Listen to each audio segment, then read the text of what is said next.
सो hi everyone, कैसे हैं आप सब लोग। I hope each and every one of you is doing absolutely great. आज हम लोग एक नया चैप्टर स्टार्ट करने वाले हैं जिसका नाम है sexual reproduction in flowering plants. काफी ज्यादा इजी चैप्टर है, काफी ज्यादा मजेदार चैप्टर है, लेकिन it is a conceptual chapter. Easy chapter मैं उसी को बोलता हूं जिसमें अधिकतर कॉन्सेप्ट्स आपके समझने लायक हों, रटने का कंटेंट कम हो। तो यहाँ पर देर आर सेवरल एग्जाम्पल्स जो आपको याद करने पड़ेंगे ऑब्वियसली, लेकिन 90% of the chapters content is something that you can easily relate with. अगर आपको एक बार समझ में आ जाती है चीजें तो आप लाइफ लॉन्ग उन कंसेप्ट्स को कैरी कर पाओगे। और मैं आपको बहुत ही आसान तरीके से ये सारी चीजें समझाने वाला हूं, तो दिक्कत कहीं भी नहीं आएगी। बस मैं आपको जितना पढ़ा रहा हूं उतना आप ठीक तरीके से पढ़ लीजिएगा एंड दैट्स इट। आपके सारे के सारे क्वेश्चंस बन जाएंगे। अगर आपको हमारे 100 डेज क्रैश कोर्स के बारे में अभी तक नहीं पता है, then you have missed a very important thing. नीचे डिस्क्रिप्शन में लिंक है हमारे एप्लीकेशन के ऊपर। मात्र 2000 रुपए में आपको एक कोर्स मिलेगा which is the 100 days crash course, जहां पे फिजिक्स, केमिस्ट्री, बायोलॉजी के डिटेल्ड लेक्चर्स आपको मिलते हैं और बहुत ही ज्यादा मेहनत से वो कोर्स बनाया गया है। एक बार जाकर चेक जरूर कीजिएगा। और अगर आप फिजिक्स, केमिस्ट्री, बायोलॉजी इस चैनल पे से फ्री में पढ़ते हैं ऑन यूट्यूब, तो आप टेस्ट सीरीज भी जो है ऑप्ट कर सकते हो, जिससे कि आप अपनी परफॉर्मेंस को ट्रैक पे ला पाओ। अब हम लोग बात करते हैं इस चैप्टर की। In last chapter that is reproduction in organisms, हमने एक बात जानी कि रिप्रोडक्शन जो है ना, इसको 3 प्रकार के इवेंट्स में डिवाइड किया जा सकता है। Right, the very first event in reproduction is pre fertilization event, यानी ऐसे इवेंट जो फर्टिलाइजेशन से पहले होते हैं। यानी गैमेट अभी फ्यूज हुए नहीं है, उससे पहले क्या क्या होगा। एक तो आपका गैमीट बनेगा जिसे हम कहते हैं the process of gametogenesis, gamete का बनना, प्लस गैमीट का पास पास आना यानी गैमीट ट्रांसफर। ये दो ऐसी चीजें हैं जो कि आपकी होती हैं। इसके बाद आपका एक प्रोसेस होता है जिसे हम कहते हैं फर्टिलाइजेशन, जिसमें जो गैमेट है ना, मेल और फीमेल गैमेट, वो साथ में क्या करेंगे, फ्यूज करेंगे और क्या बनेगा, डिप्लॉयड जाइगोट बनेगा। और जाइगोट बनने के बाद आपका थर्ड प्रोसेस स्टार्ट होता है जिसे हम कहते हैं post fertilization event. Post fertilization event, यहां पर क्या होता है, जाइगोट जो है वो डेवलप करना स्टार्ट करेगा, डिवाइड करना स्टार्ट करेगा इनटू एम्ब्रियो। तो यहां पर हम लोग क्या बोलते हैं कि एम्ब्रियोजेनेसिस का प्रोसेस होता है। ये तीन चीजें हमें पता है, राइट, कि प्री फर्टिलाइजेशन इवेंट्स होते हैं जिसमें गैमीट बनेंगे और पास पास आएंगे। फर्टिलाइजेशन इवेंट होता है जिसमें गैमीट साथ में फ्यूज करेंगे। और पोस्ट फर्टिलाइजेशन इवेंट्स होते हैं जिसमें एम्ब्रियोजेनेसिस होगी, यानी एम्ब्रियो की डेवलपमेंट स्टार्ट होगी, एक नया ऑर्गेनिज्म जो है वो बनना स्टार्ट होगा। अब हमें यही तीनों के तीनों प्रोसेसेस पढ़ने हैं इन case of flowering plants.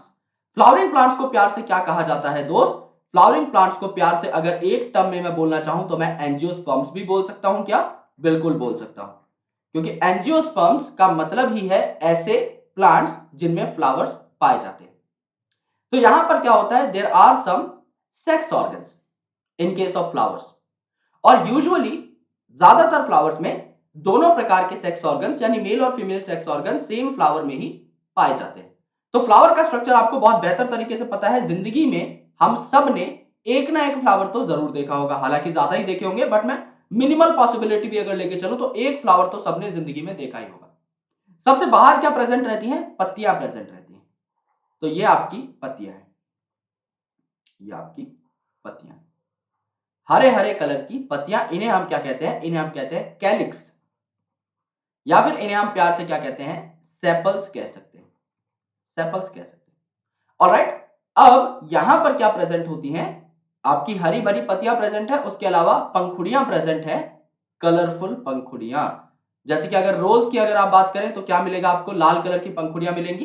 Similarly अगर आप गेंदे के फूल की बात करते हैं तो ऑरेंज टू येलो कलर की पंखुड़ियां मिलेंगी एंड सो ऑन। ये काफी वेरिएबल होती है, इन्हें आप क्या कहते हैं, कोरोला बोलते हैं, और इन्हें आप पेटल्स भी बोल सकते हैं, राइट।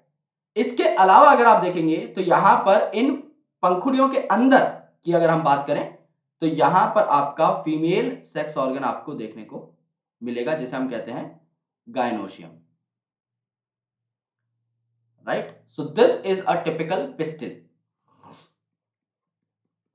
ये एक टिपिकल पिस्टिल है, ओके। और एक फ्लावर में जितनी भी पिस्टिल होती हैं सब मिल करके गाइनोशियम बनाती हैं। और इसके चारों ओर दोस्त क्या होते हैं, इसके चारों ओर मेल रिप्रोडक्टिव स्ट्रक्चर्स होते हैं, जिनको हम क्या बोलते हैं, स्टेमन बोलते हैं। ओके, इस हिसाब के आपके मेल रिप्रोडक्टिव स्ट्रक्चर होते हैं। इनका नंबर वेरिएबल हो सकता है, किसी फ्लावर में 5 भी हो सकते हैं, किसी फ्लावर में 10 भी हो सकते हैं, एंड सो ऑन। तो ये वाला जो स्ट्रक्चर है इसे हमने क्या बोला, स्टेमन बोला। और एक फ्लावर में जितने भी स्टेमेंस हैं सारे के सारे मिलजुल कर क्या बनाते हैं, एंड्रोशियम बनाते हैं। तो ये स्ट्रक्चर है एक टिपिकल फ्लावर का। इसमें 4 मेन चीजें हमें पढ़नी रहती हैं। ये फ्लावर की डंडी है नीचे की, जिसे हम पेडिसल बोल सकते हैं। तो 4 चीजें हमें पढ़नी रहती हैं, दैट इज के यानी कि calyx, see that is Corolla, androecium that is a जो कि स्टेमन से मिलकर बना होगा, एंड गाइनोशियम दैट इज जी जो पिस्टिल से मिलकर बना होगा। इन चारों स्ट्रक्चर्स को हमें गौर से देखना है। प्लस आज के लेक्चर में हमें प्री फर्टिलाइजेशन इवेंट्स की बात करनी है, वो भी खासकर गैमेटोजेनेसिस की। अगर मैं फीमेल रिप्रोडक्टिव पार्ट की बात करूं तो फीमेल रिप्रोडक्टिव पार्ट जो है वो मेगास्पोर बनाएगा। 2 तरीके के स्पोर्स होते हैं हायर प्लांट्स में, राइट। जो हेटेरोस्पोरी है वो आपकी प्रोमिनेंट थी इन case of gymnosperms and angiosperms. तो आपका जो फीमेल रिप्रोडक्टिव पार्ट है वो मेगास्पोर बनाएगा। तो उस प्रोसेस को हम लोग मेगास्पोरोजेनेसिस कहते हैं। और जो आपका मेल रिप्रोडक्टिव पार्ट है वो माइक्रोस्पोर्स बनाएगा। और माइक्रोस्पोर के बनने के इस प्रोसेस को हम लोग माइक्रोस्पोरोजेनेसिस कहते हैं। तो आज के इस लेक्चर के अंदर हम लोग क्या पढ़ेंगे, माइक्रोस्पोरोजेनेसिस एंड मेगास्पोरोजेनेसिस, जिसमें मेल और फीमेल रिप्रोडक्टिव स्ट्रक्चर्स की भी सारी डिटेल हमें देखने को मिलेंगी। यानी ये जो पिस्टिल है इसके भी स्ट्रक्चर को हम लोग गौर से पढ़ रहे होंगे, ओके, एज वेल एज ये जो स्टेमन है इसके भी स्ट्रक्चर को हम लोग गौर से पढ़ रहे होंगे। और उसके बाद हम ये जानेंगे कि पिस्टिल के अंदर कौन कौन से इवेंट्स होते हैं और स्टेमन के अंदर कौन कौन से इवेंट्स होते हैं, किस हिसाब से पॉलन ग्रेन और मेल गैमेट बनता है, किस हिसाब से एम्ब्रियो तैयार होता है और फीमेल गैमेट बनता है। इस बारे में डिटेल में चर्चा करेंगे। बहुत मजेदार लेक्चर होने वाला है, पूरी वीडियो जरूर देखना दोस्त, और मजा आए तो चैनल को सब्सक्राइब भी कर लेना। अब बात करते हैं कुछ जनरल चीजों की, एकदम जनरल चीजें। जो आप फूलों की फुलवारी देखते हो या जो सेंट आपको मिलते हैं फूलों से, जो परफ्यूम्स आपको मिलते हैं फूलों से, जो कलरफुल फूल आपको दिखाई देते हैं, ये सारे के सारे एड हैं सेक्सुअल रिप्रोडक्शन के। एड मतलब they are the tools for sexual reproduction, they are tools for sexual reproduction. कैसे? फूलों की फुलवारी है यानी कि एक फूल है अगर तो वो छोटा सा है, और फुलवारी है अगर तो वो काफी बड़ी है। अब समझ लो इस फूल को किसी पॉलन को रिसीव करना है। सो अगर समझ लो 5 पॉलन गिर रहे हैं, एक यहां गिर गया, यहां गिर गया, यहां गिर गया, यहां गिर गया, यहां गिर गया, there are very less chances कि पॉलन सही जगह जाकर टिकेगा। लेकिन अब देखो ये यहीं पर गिरा रहा हूं मैं, 1 2 3 और 2 साइड में। अब देखो ये पांचों के पांचों जाकर के फुलवारी पर गिर चुके हैं। क्यों? क्योंकि सरफेस एरिया बढ़ चुका है। तो फुलवारी बहुत जरूरी है जिससे कि कोई पॉलन ग्रेन मिस ना हो जाए। सिमिलरली सेंट जो है ये इंसेक्ट्स को लुभाने के काम आते हैं, जिससे कि इंसेक्ट्स पॉलिनेशन करवा पाए। इंसेक्ट आकर के एक फ्लावर पे बैठेगा तभी तो पॉलन्स को दूसरे फ्लावर तक ले जा पाएगा। तो वो सेंट्स जो हैं या जो परफ्यूम्स हैं या जो कलर्स हैं ये इंसेक्ट्स को बहुत पसंद है, उन्हें बहुत प्यारे लगते हैं, इसीलिए वो फ्लावर के पास आता है। या तो उन्हें कोई प्लेजर मिले कि हाँ यार ये फूल दिखने में बड़ा प्यारा है, इस पर थोड़ी देर बैठा जाए, या ये फूल जो है ये सूंघने में बहुत खुशबूदार है, या इससे मुझे नेक्टर मिल रहा है, फ्रूटी मिल रही है थोड़ी सी पीने के लिए, या कोई पॉलन रिवॉर्ड मिल रहा है खाने के लिए, न्यूट्रिशियस पॉलन मिल रहा है जिससे ताकत आ रही है इंसेक्ट में। तो इन सारे रिश्वतों के लिए ना एक इंसेक्ट बैठता है फ्लावर के ऊपर, जिससे पॉलिनेशन होती है। तो ये सारी जो चीजें हैं ना, चाहे कलर हो, चाहे पॉलन हो, चाहे नेक्टर हो, चाहे सेंट्स हो, ये सारी चीजें कहीं ना कहीं हेल्प करती हैं सेक्सुअल रिप्रोडक्शन को कंप्लीट कराने में। बिकॉज पॉलिनेशन होगी तभी मेल गैमेट फीमेल गैमेट तक पहुंच पाएगा एंड सेक्सुअल रिप्रोडक्शन होगी। So all these are aids और the tools of sexual reproduction. सारे के सारे जो फ्लावरिंग प्लांट है ना, सारे एंजियोस्पर्म्स, अगर नाम ही फ्लावरिंग प्लांट है तो इनमें फ्लावर होंगे, और फ्लावर अगर होंगे तो सेक्सुअल ऑर्गन भी होंगे। तो विदाउट एनी एक्सेप्शन सारे एंजियोस्पर्म सेक्सुअल रिप्रोडक्शन शो करते हैं, राइट। अलग अलग प्रकार के फ्लावर हमें देखने को मिलते हैं। अगर आप गेंदे की बात करें, मोगरे की बात करें, गुलाब की बात करें, तो सबके जो पार्ट्स हैं वो अलग अलग होते हैं। So they have a range and adaptations to ensure कि end product of sexual reproduction हमेशा बने, that is fruit and seed. Sexual reproduction का एंड प्रोडक्ट सीड को माना जाता है। क्यों? समझ लो आपने एक फसल उगाई, समझ लीजिए आपने गेहूं की फसल उगाई, एंड में आपको क्या मिला प्रोडक्ट? गेहूं के दाने मिले ना, वो क्या है? सीड हैं, ग्रेन्स हैं। अगली साल आप उन्हीं दानों को जब जमीन में फेंकेंगे तो और गेहूं मिलेगा। तो क्यों सीड का बनना जरूरी है? क्योंकि जब ये सीड बनेंगे ना तभी तो अगली जनरेशन आ पाएगी सेम स्पीशीज की। और सीड किसके अंदर पाए जाते हैं? फ्रूट के अंदर पाए जाते हैं। तो फ्रूट और सीड को and product of sexual reproduction कहा जाता है। सो एंजियोस्पर्म जो है अपने आप में इतने बदलाव करते रहते हैं वक्त के साथ कि अगर कोई आपदा भी आए, अगर कोई गड़बड़ी भी हो जाए, तो ये एटलीस्ट कुछ कुछ जुगाड़ लगा के सीड बना ले at the end of the day, क्योंकि सीड का बनना जरूरी है। जैसे अगर इंसान अगर बच्चे पैदा करना बंद कर देगा तो अगली जनरेशन नहीं आ पाएगी। 60-70 साल बाद आपको इस धरती पर एक भी इंसान देखने को नहीं मिलेगा। सिमिलरली अगर गेहूं सीड बनाना बंद कर देगा तो अगली साल गेहूं कैसे होगा? राइट, गेहूं हो ही नहीं पाएगा खेत के अंदर।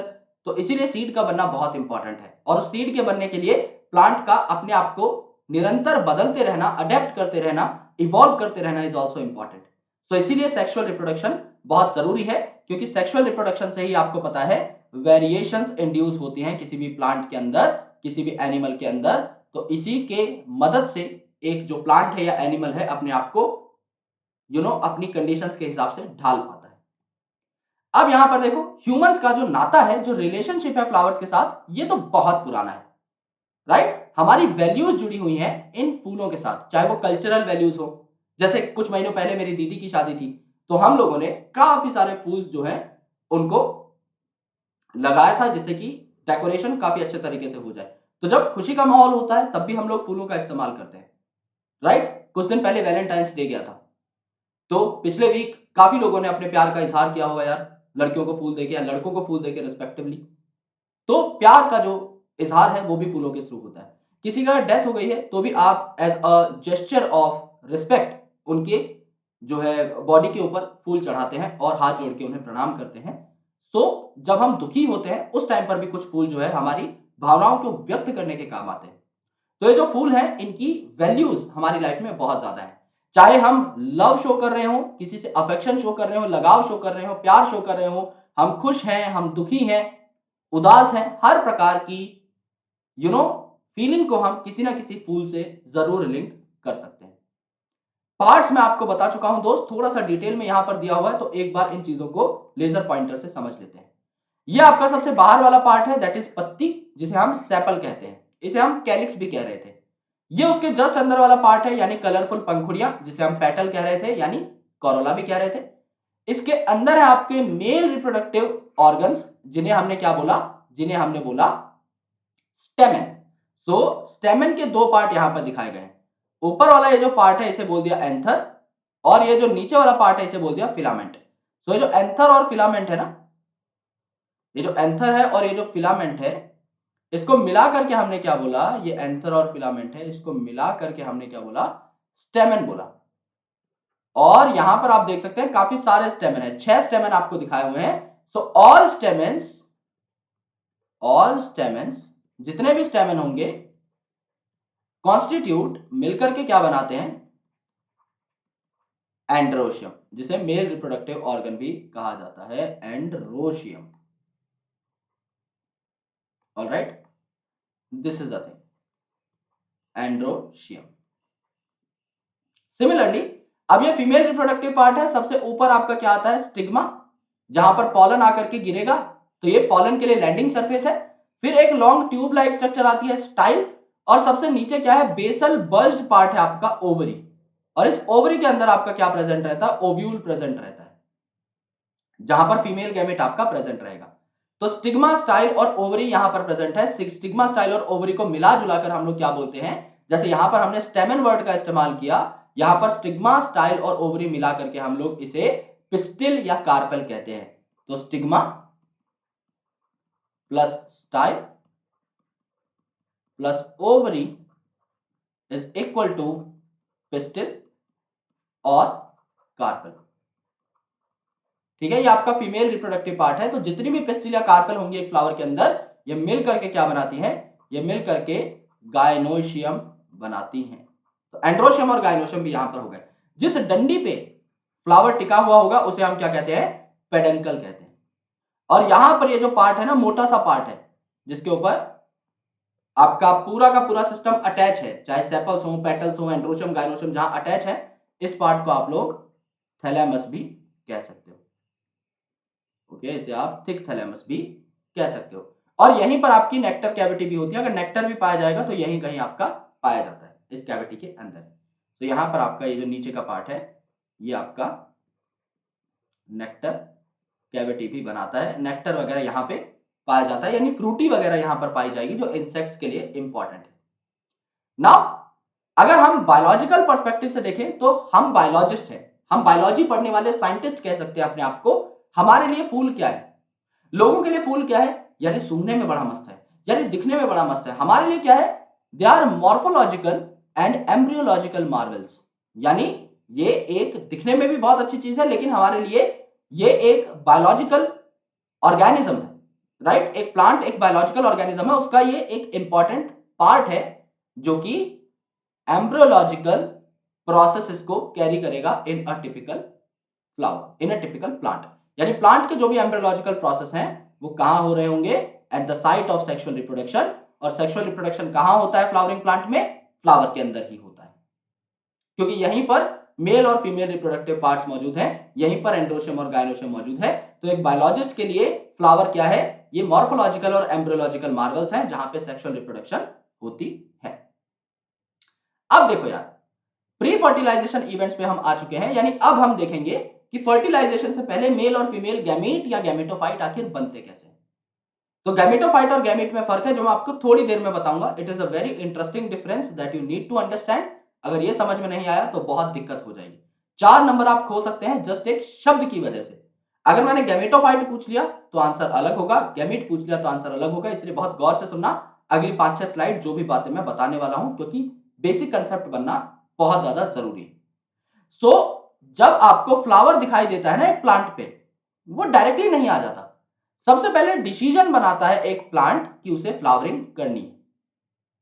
और जब वो डिसीजन बना लेता है ना कि यार अब फ्लावर आना चाहिए पेड़ के ऊपर, तो हार्मोनल और स्ट्रक्चरल चेंजेस होने लग जाते हैं आपके सेल्स के अंदर, और वो किस में कन्वर्ट हो जाते हैं? आपके फ्लावर में कन्वर्ट हो जाते हैं। जैसे मैंने आपको बताया था दोस्त एनाटॉमी पढ़ाते हुए कि ये अगर एक प्लांट है तो इस प्लांट में नीचे रूट की साइड कुछ सेल्स हैं जिन्हें आप बोलते हैं root apical meristem cells. Root apical meristem जो रूट की लेंथ बढ़ाएंगे। और ऊपर की साइड कौन है? Shoot apical meristem. Shoot apical meristem. अब ये शूट एपिकल मेरिस्टम की कुछ सेल्स है ना, इनके पास अगर सिग्नल आया कि भैया फ्लावर बनाना है, तो ये शूट एपिकल मेरिस्टम यानी SAM वाले सेल डिफरेंशिएट हो गए, डिफरेंशिएट हो गए और इन्होंने क्या बना लिया? शूट एपिकल मेरिस्टम ने क्या बना लिया? फ्लोरल मेरिस्टम बना लिया। फ्लोरल मेरिस्टम मतलब ऐसे मेरिस्टमेटिक सेल जो डिवाइड हो करके फ्लोरल यानी फ्लावर के पार्ट्स को ओरिजिनेट करेंगे। तो अब फ्लोरल मेरिस्टम बन चुका है।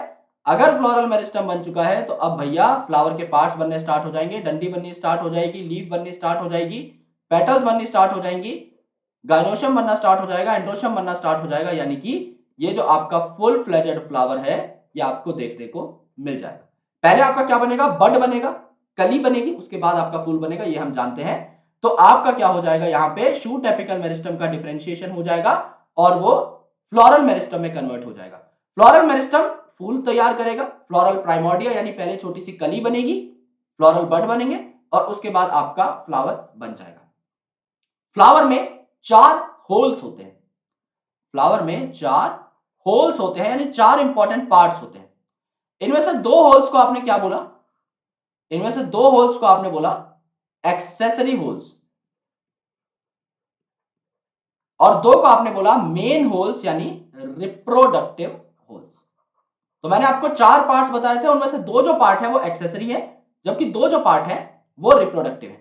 तो रिप्रोडक्टिव पार्ट कौन कौन से हो गए? रिप्रोडक्टिव पार्ट हो गया आपका एंड्रोशियम एंड गाइनोशियम, और एक्सेसरी पार्ट आपका कौन सा हो गया? एक्सेसरी होल आपका कैलिक्स एंड कोरोला, राइट? तो एंड्रोशियम एंड गाइनोशियम जो है ये आपके रिप्रोडक्टिव पार्ट्स होते हैं। एंड्रोशियम क्या है? एक फ्लावर के अंदर जितने भी स्टेमन है सबको मिला करके एंड्रोशियम बोला। और गाइनोशियम क्या है? एक फ्लावर के अंदर जितने भी पिस्टिल हैं या कार्पेल हैं उनको मिला करके क्या बोला? गाइनोशियम बोल दिया। अब इनका स्ट्रक्चर हमें देखना है। तो सबसे पहले हम लोग मेल रिप्रोडक्टिव पार्ट पढ़ेंगे of a flower, and after that we are going to talk about the female reproductive part of a flower. तो स्टेमेन जो है आपको पता है, स्टेमेन्स मिलकर के ही क्या बनाते हैं, एंड्रोशियम बनाते हैं। माइक्रोस्पोरेंजियम का क्या मतलब है, स्पोरेंजिया मैंने आपको क्या बताया था, स्पोरेंजिया का मतलब होता है थैला, जिसके अंदर स्पोर प्रेजेंट होंगे। तो माइक्रोस्पोरेंजियम मतलब ऐसा थैला है जिसके अंदर माइक्रोस्पोर्स प्रेजेंट होंगे, यानी मेल स्पोर्स प्रेजेंट होंगे। और पॉलन ग्रेन क्या है, पॉलन ग्रेन मेरे दोस्त गैमेटोफाइट है। यहां पर लिख लो, मैंने कहा था ना गैमेट और गैमेटोफाइट के बारे में फर्क बताऊंगा। काफी लोगों को क्या लगता है कि सर पॉलन ग्रेन ना ट्रांसफर होता है from male to female during plant reproduction, यानी वो मेल गैमेट है। ऐसा नहीं है मेरे दोस्त, pollen grain is not the gamete, it's the gametophyte. Gametophyte क्या होता है, gametophyte is a structure, gametophyte is a structure that carries gamete, यानी समझ लो मेरे पास टॉफी है मेरी जेब में, तो आप ये नहीं बोलोगे कि विपिन सर टॉफी है। मैं पूरा का पूरा एक टॉफी नहीं हूं, मेरे पास टॉफी, मेरे पास चॉकलेट है, राइट। सिमिलरली गैमेटोफाइट के अंदर गैमेट है। तो ये अगर पॉलन ग्रेन है ना, तो इसमें गैमेट के अलावा भी सेल्स होते हैं दोस्त। तो ये अगर पॉलन ग्रेन है तो इसमें मेजर दो सेल होते हैं, एक है आपका बड़ा सेल जिसको बोला हम वेजिटेटिव सेल, एक है छोटा सेल जिसको हमने बोला जनरेटिव सेल। फिर ये जो जनरेटिव सेल है ना, ये भी दो टुकड़ों में टूट जाता है माइटोसिस द्वारा। तो ये बन जाता है एक मेल गैमेट, ये बन जाता है टुकड़ा एक मेल गैमेट। तो ये पूरा जो है ना, ये पूरा आपका पॉलन ग्रेन है, जिसमें वेजिटेटिव सेल भी है और दो मेल गैमेट भी हैं, जबकि ये दोनों ही सिर्फ मेल गैमेट्स हैं। तो फर्क आ गया ना भाई, total pollen grain male gamete थोड़ी है, उसमें तो वेजिटेटिव सेल भी है अलग से, राइट। तो इसे हम बोलते हैं पॉलन को गैमेटोफाइट, इसको हम लोग बोलते हैं गैमेटोफाइट, जबकि मेल गैमेट जो है आपके दो अलग से पाए जाएंगे in the pollen grain itself. यही आप फीमेल के केस में भी देखोगे कि गैमेटोफाइट अलग है, गैमीट अलग है। गैमीट गैमेटोफाइट के अंदर पाया जाता है। तो यहां पर जब आप देखेंगे तो एंड्रोशियम स्टेमेन्स का मिलकर बना होता है, और स्टेमेन के दो पार्ट हैं। एक जो आपका पार्ट है ऊपर, यह आपका एंथर, जो मैंने आपको डायग्राम में दिखाया। इस एंथर के दो लोब्स होते हैं। तो ये क्या है, दो लोब मैंने बनाया ना, तो ये एंथर है। और ये एंथर जो है कैसा हो गया, बायलोब्ड हो गया, दो लोब्स इसके अंदर प्रेजेंट। This is anther. और एंथर के बाद नीचे लंबा स्टॉक लाइक स्ट्रक्चर है, डंडी जैसा स्ट्रक्चर है, ये क्या है आपका फिलामेंट। ये क्या है आपका फिलामेंट। और ये नीचे जो वाला जो पार्ट है ना, ये जो जड़ है इसकी, ये कहां पर अटैच है, मैंने आपको बताया था थैलेमस से अटैच होगी, राइट। तो यहां पर नीचे वाला जो पार्ट है ये थैलेमस से अटैच होता है, या ये किसी पेटल से अटैच हो सकता है। तो एंथर जो है आपका यूजुअली क्या होता है, बायलोब्ड होता है, दो लोब इसके अंदर होते हैं, और हर लोब में दो थीका होते हैं। तो ये एक थीका है, ये एक थीका है, सिमिलरली ये एक थीका है, और ये एक थीका है। सो एंथर को आप बायलोब्ड बोलते हो, और हर लोब के अंदर दो थीका होते हैं, तो it is called as dithecous also, dithecous. तो टोटल अगर आपसे पूछा जाए कि एक पूरे एंथर में कितने थीका हुए, तो दो थीका एक लोब के अंदर, दो थीका दूसरे लोब के अंदर, टोटल चार थीका हुए। इसीलिए इसे क्या बोला जाता है, टेट्रास्पोरेंजिएट, या इसे क्या बोला जाता है आपका बेसिकली एक टेट्राड स्ट्रक्चर बोला जाता है। ओके, कहा जाता है कि यहां पर आपके चार कॉर्नर्स के ऊपर चीजें प्रेजेंट है। तो इट इज अ स्ट्रक्चर जहां पे चारों कॉर्नर्स पे आपको एक एक पाउच मिलेगा, जिसको हमने यहां पर थीका बोल के स्टार्टिंग में रिप्रेजेंट किया है। बाकी इसका साइंटिफिक नाम आप अगली स्लाइड में देखेंगे, अभी I just don't want to confuse you. यहां पर क्या है देखो, एक एंथर था, एंथर में दो लोग थे, यानी एक कमरा है जिसके दो कंपार्टमेंट्स हैं। एक कंपार्टमेंट में भी दो स्टडी टेबल हैं, दूसरे कंपार्टमेंट में भी दो स्टडी टेबल हैं जो कोनों में डले हुए हैं, राइट। तो एक कमरे के दो कंपार्टमेंट, तो इसे हमने क्या बोला, बायलोब्ड, दो लोब हो गए, और हर लोब में दो दो स्टडी टेबल है कॉर्नर्स के ऊपर, इसे हमने बोला डायथीकस कंडीशन, राइट। तो एक स्टेमन के अंदर फिलामेंट होता है, एंथर होता है। जो एंथर है वो आपका बायलोब स्ट्रक्चर है। प्रॉक्सिमल एंड जो है फिलामेंट का, ये या तो थैलेमस से या पेटल से अटैच होगा, ये मैं आपको ऑलरेडी बता चुका हूं। अगर आप अलग अलग प्लांट्स को देखोगे, अलग अलग फ्लावर्स को देखोगे, तो उनके अंदर आपको स्टेमन की जो लेंथ है और स्टेमन का नंबर है वो अलग अलग मिलेगा। जैसे मैंने आपको बताया था, कई फ्लावर्स में 5 भी हो सकते हैं आपके स्टेमन्स, कईयों में 10 भी हो सकते हैं। ये आपका बेस पे किससे अटैच है, थैलेमस से या पेटल से, बात हम पहले पढ़ चुके थे, इसको जस्ट हमने लिखा है। ऑलराइट, अब देखिए ये जो एंथर है ये बाइलोब्ड है और हर लोब के अंदर दो थीका है, तो डायथीकस कंडीशन प्रेजेंट, राइट। और यहां पे एक लॉन्गिट्यूडिनल ग्रूव है जो कि रन करती है length wise separating the theca, यानी इस थीका में एक ग्रूव है जो कि इसे बीच में से डिवाइड कर रही है। एक अच्छा सा डायग्राम बनाकर देख लेते हैं। लेट्स से यहां पर ये एक एंथर है, तो इस एंथर के क्या है, दो लोब्स हैं, एक ये वाला लोब है, एक ये वाला लोब है। ये बाइलोब्ड एंथर हो गया। इस बाइलोब्ड एंथर में दो दो थीका है, एक ये थीका है, एक ये थीका है, एक ये थीका है, एक ये थीका है, राइट। तो टेट्रागोनल स्ट्रक्चर इसीलिए इसको बोला जाता है, राइट। टेट्राड स्ट्रक्चर इसे बोला जाता है। टेट्राड क्योंकि हम कहीं और भी इस्तेमाल करते हैं मेल रिप्रोडक्टिव सिस्टम में, इसीलिए इसे टेट्रागोनल बोलना ज्यादा ठीक रहेगा। तो चार साइड्स होती हैं एक पर्टिकुलर एंथर की, हर साइड पे, हर कोने पे एक पाउच रखा हुआ है जिसको हमने क्या बोल दिया अभी के लिए, थीका बोल दिया। आगे इसमें माइक्रोस्पोर बनना स्टार्ट होंगे तो इसे माइक्रोस्पोरेंजियम बोल देंगे, और जब वो माइक्रोस्पोर पॉलन ग्रेन में तब्दील हो जाएंगे तो हम इसे पॉलन ग्रेन पाउच बोल देंगे या पॉलन सैक बोल देंगे। ऑलराइट, तो ये चार पाउचेस यहां पर मौजूद है। ऑलराइट, यहां पर से ये जो थीका है ये आपकी इस हिसाब से कटी हुई होती है, यानी जब इन छोटे छोटे पाउचेस में पॉलन ग्रेन्स बन चुके हैं ना, तब साइड में ये जो मैंने लाइनें बनाई हैं, लाइनें फट जाती हैं और कुछ इस हिसाब से फटती हैं कि ये जो पाउचेस है इनसे पॉलन ग्रेन निकल करके रिलीज हो जाए।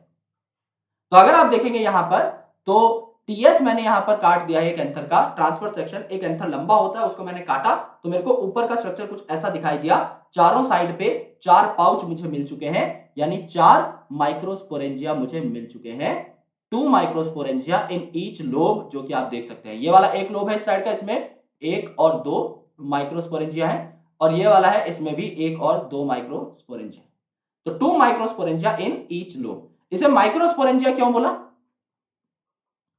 इसे माइक्रोस्पोरेंजिया क्यों बोला, क्योंकि इसके अंदर माइक्रोस्पोर बनेंगे।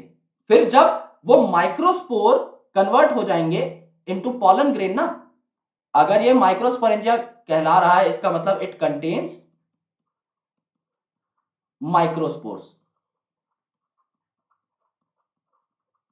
ओके, बट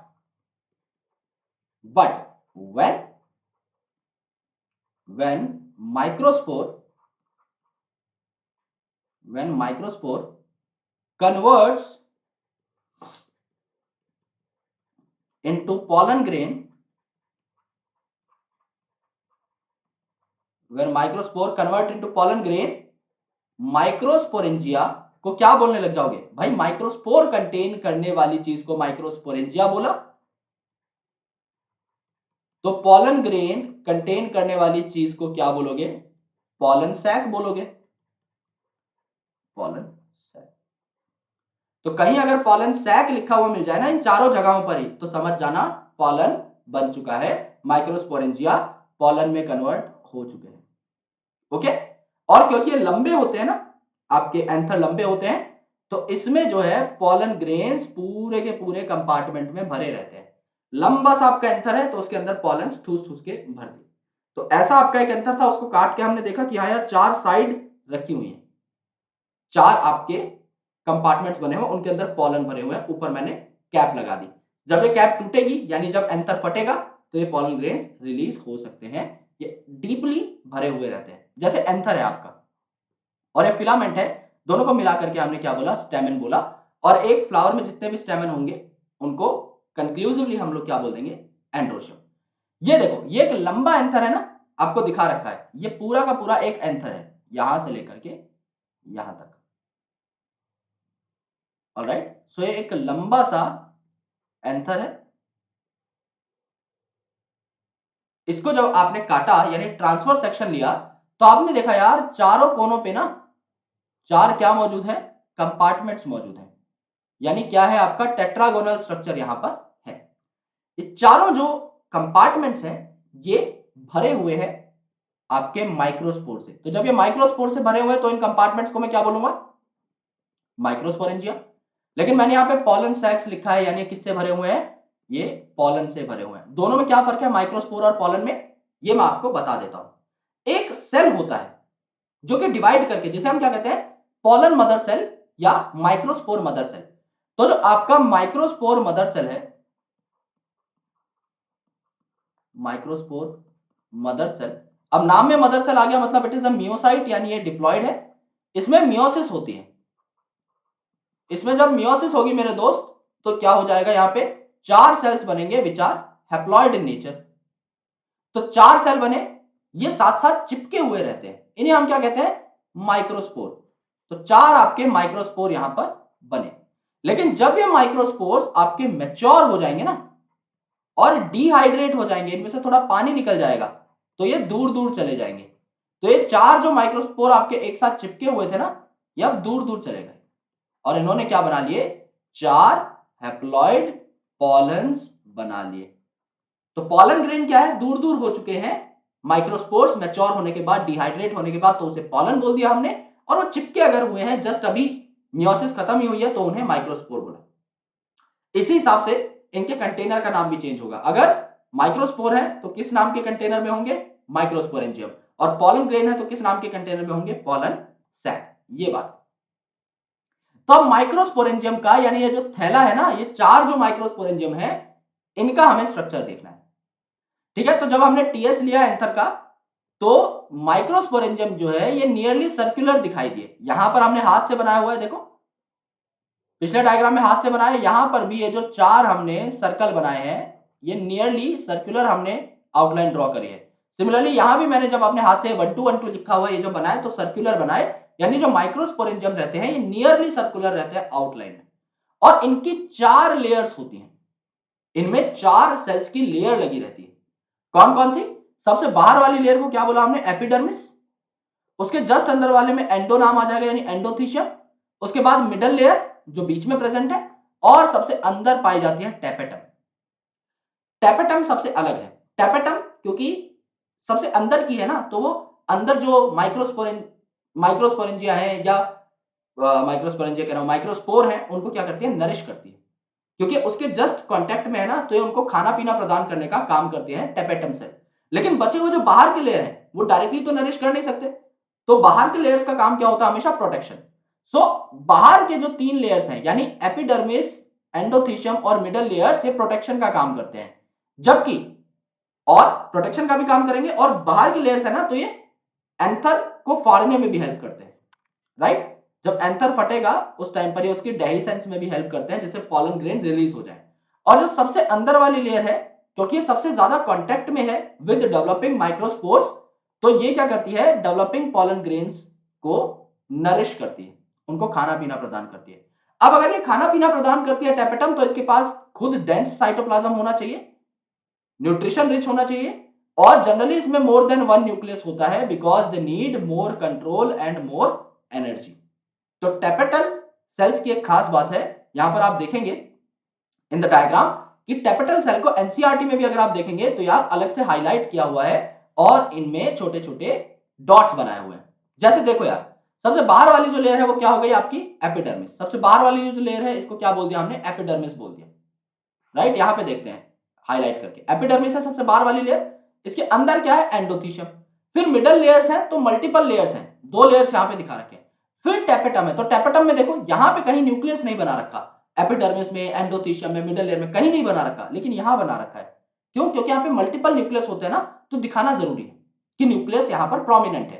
प्लस यहां पे कोई आपको बिंदी बिंदी बिंदी नहीं दिखाई देगी काले कलर की, लेकिन टेपेटल में देखो, टेपेटल लेयर में आपको बिंदी बिंदी दिखाई दे रही है। क्यों? क्योंकि बताया गया है कि इसका साइटोप्लाज्म बाकी लेयर्स के कंपैरिजन में ज्यादा डेंस है। तो एनसीईआरटी के डायग्राम अपने आप में बहुत सारी बात बताते हैं दोस्त। राइट? तो यहां पर क्या हुआ?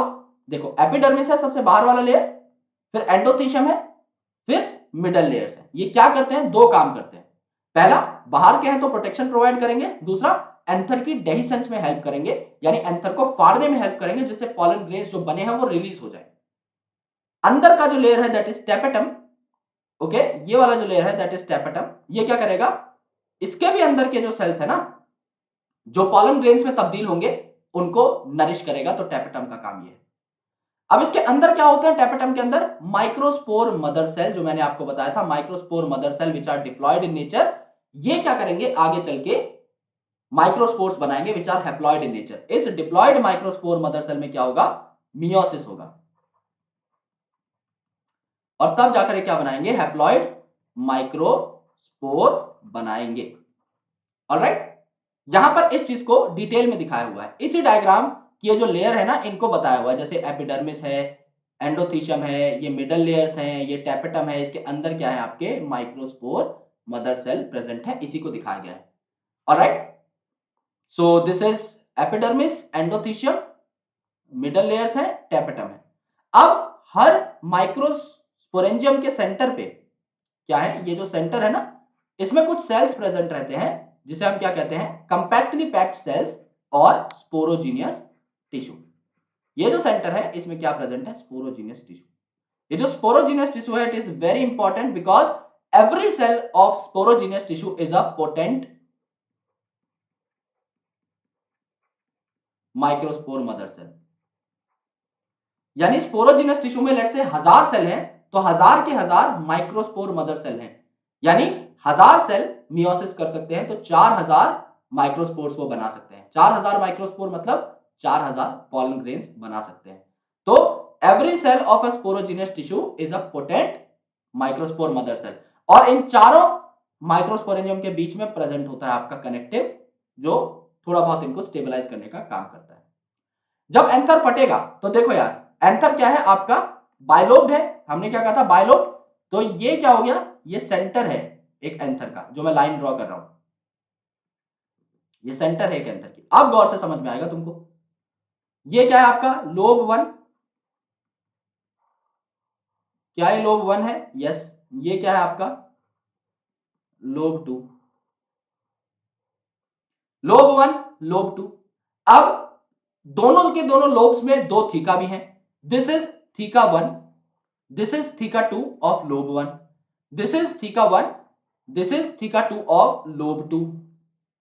तो अब जब इनके अंदर पॉलन ग्रेन्स बन चुकी हैं, तो यहां पे क्या होगा? आपकी एपिडर्मिस, एंडोथीशियम, मिडल लेयर डेहिसाइज कराएंगी इस एंथर को, इस एंथर को फाड़ने का काम करेंगे। अब एंथर फट गया है, जगह बन चुकी है, इसके अंदर से पॉलन ग्रेन क्या हो जाएंगे? आपके रिलीज हो जाएंगे, दूसरी जगह जा पाएंगे, यानी फीमेल के पास जा पाएंगे, स्टिग्मा पे लैंड कर पाएंगे। ये एक्चुअल में होता है। Alright, this is the thing. तो देखो यार, अब बनता कैसे है पॉलन, उसके बारे में बात करते हैं। जब एंथर आपका यंग है, तो कुछ कंपैक्टली पैक्ड सेल्स जो है ना, होमोजीनियस यानी एक जैसे सेल्स जो है, ये आपके हर माइक्रोस्पोरेंजियम के सेंटर पे पाए जाते हैं, जिन्हें स्पोरोजीनस टिश्यू बोला, जो कि मैंने यहां पर बनाए भी थे। ये वाले जो है, ये आपके एकदम सेंटर पे पाए जाते हैं, स्पोरोजीनस टिश्यू। तो अभी एंथर यंग है, तो स्पोरोजीनस टिश्यू के सेल्स ने डिवाइड करना स्टार्ट नहीं किया है, लेकिन बाद में क्या होगा? हर सेल जो है स्पोरोजीनस टिश्यू का, ये मियोटिक डिवीजन शो कर सकता है। तो स्पोरोजीनस टिश्यू के जो सेल हैं वो डिप्लॉयड है, फिर वो मियोसिस शो करेंगे, so they will become haploid microspores. तो क्या हो जाएगा दोस्त यहां पे? Each cell of sporogenous tissue is capable of giving rise to microspore tetrad. यानी एक स्पोरोजीनस टिश्यू का जो सेल है, वो डिवाइड करेगा बाय मियोसिस, तो 4 हैप्लॉयड सेल्स इसे मिलेंगे।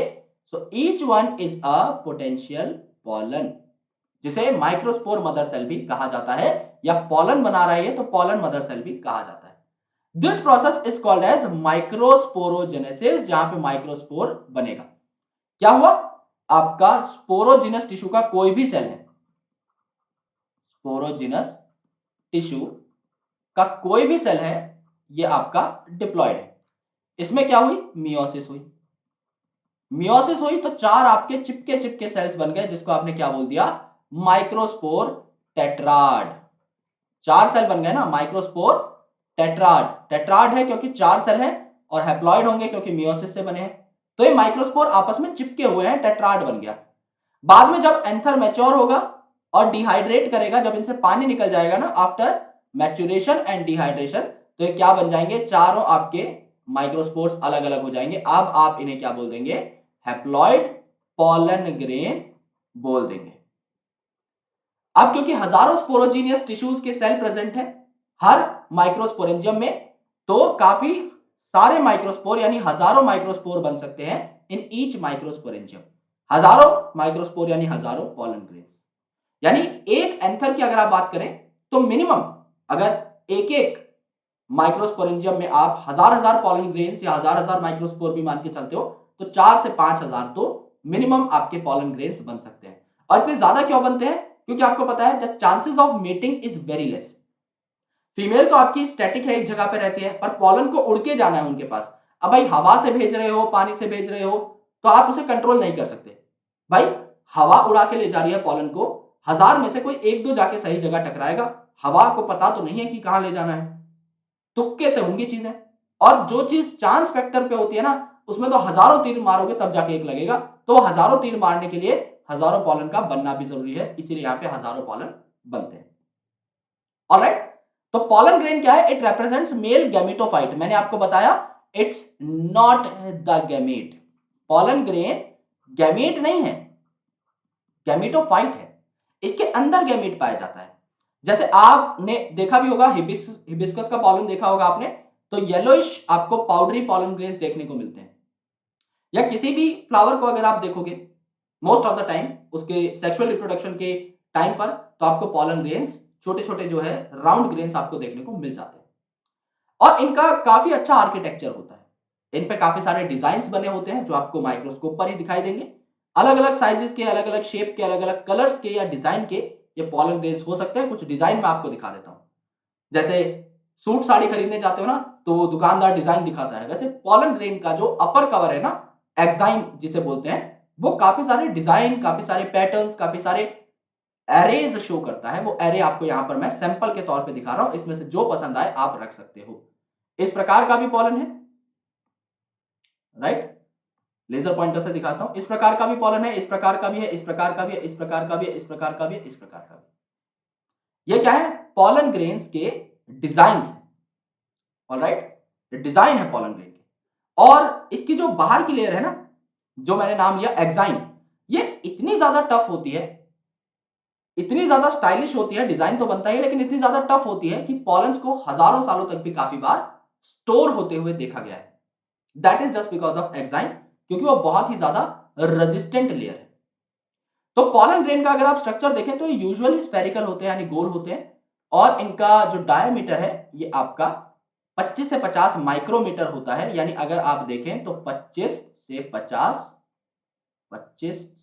माइक्रोमीटर इंटू, तो आप कर देंगे 25 से 50 इंटू 10⁻⁻⁶ मीटर। इतना यहां पर आपको साइज देखने को मिलता है। 10⁻⁻⁶ की यहां पर पावर लगेगी।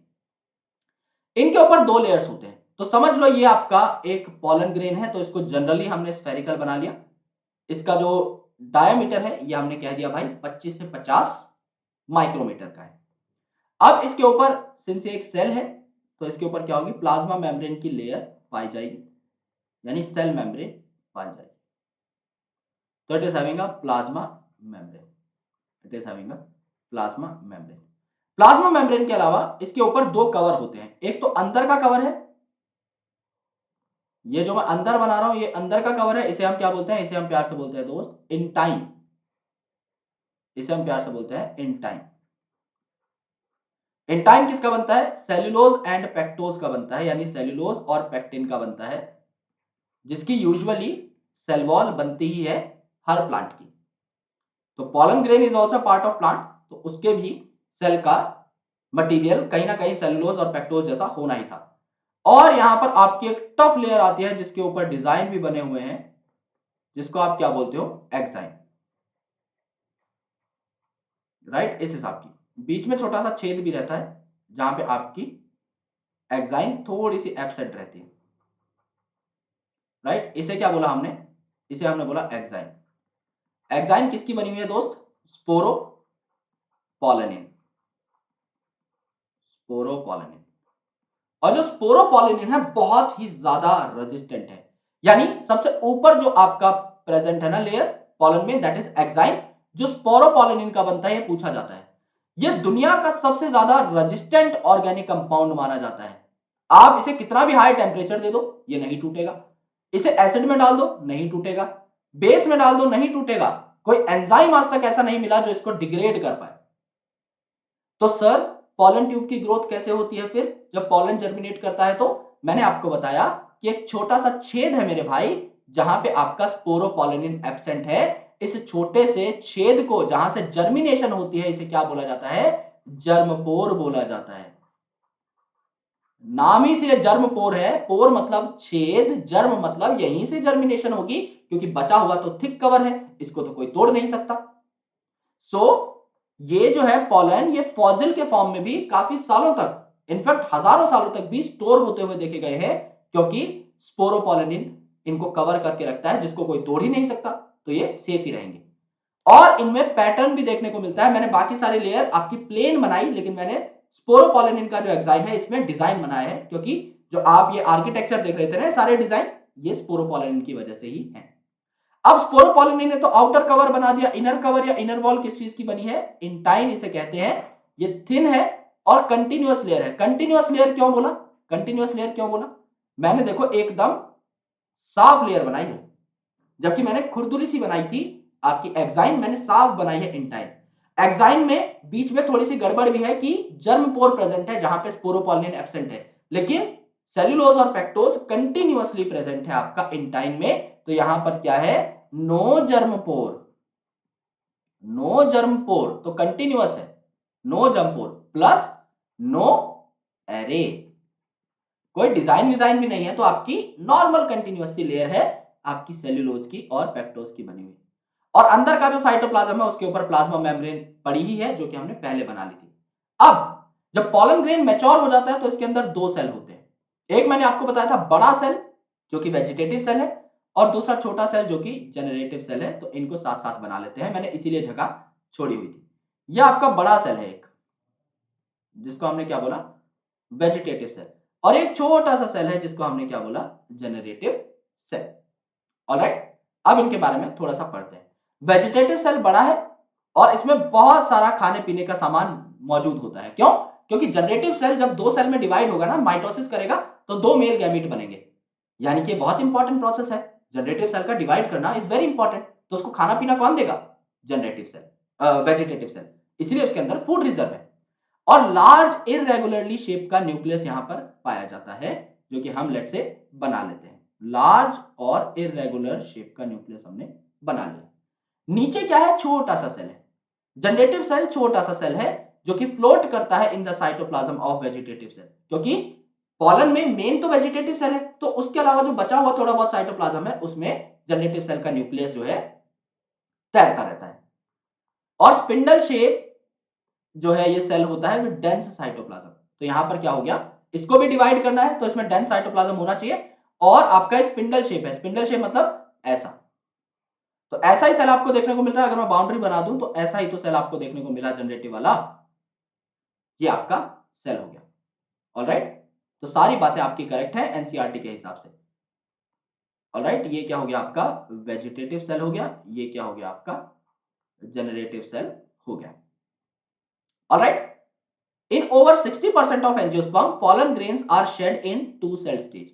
यानी pollen grain जब रिलीज होते हैं ना, जब एंथर फटता है, pollen grain रिलीज हुए हैं, तो ज्यादातर एंजियोस्पर्म्स में दो ही सेल होते हैं उस pollen grain के अंदर, वेजिटेटिव और जनरेटिव। जो वेजिटेटिव सेल है वो बाद में डिवाइड करता है और बाद में दो मेल गैमेट बनाता है। इसीलिए वेजिटेटिव सेल में पहले से फूड था कि बाद में डिवीजन में जरूरत पड़ेगी। लेकिन बची हुई जो स्पीसीज है ना, जैसे 40% ऑफ एंजियोस्पर्म, ये जो है झटपट डिवाइड कर जाती है माइटोटिकली। तो जनरेटिव सेल जो है ये डिवाइड करके दो मेल गैमेट बना लेता है, तो तीन सेल हो जाते हैं। एक तो आपका वेजिटेटिव सेल और दो मेल गैमेट जो नीचे जनरेटिव सेल के डिवीजन से बने। सो 60% एंजियोस्पर्म टू सेल स्टेज में ही अपने पॉलन्स को बाहर भेज देते हैं, जबकि 40% एंजियोस्पर्म्स थ्री सेल स्टेज में अपने पॉलन्स को बाहर भेजते हैं। ये डिजाइन है जो एक्साइन में बनते हैं। ये आपका क्या है? टेट्राड है। देखो ये आपके क्या है? चार माइक्रोस्पोर्स बने हैं। तो ये क्या है? टेट्राड है।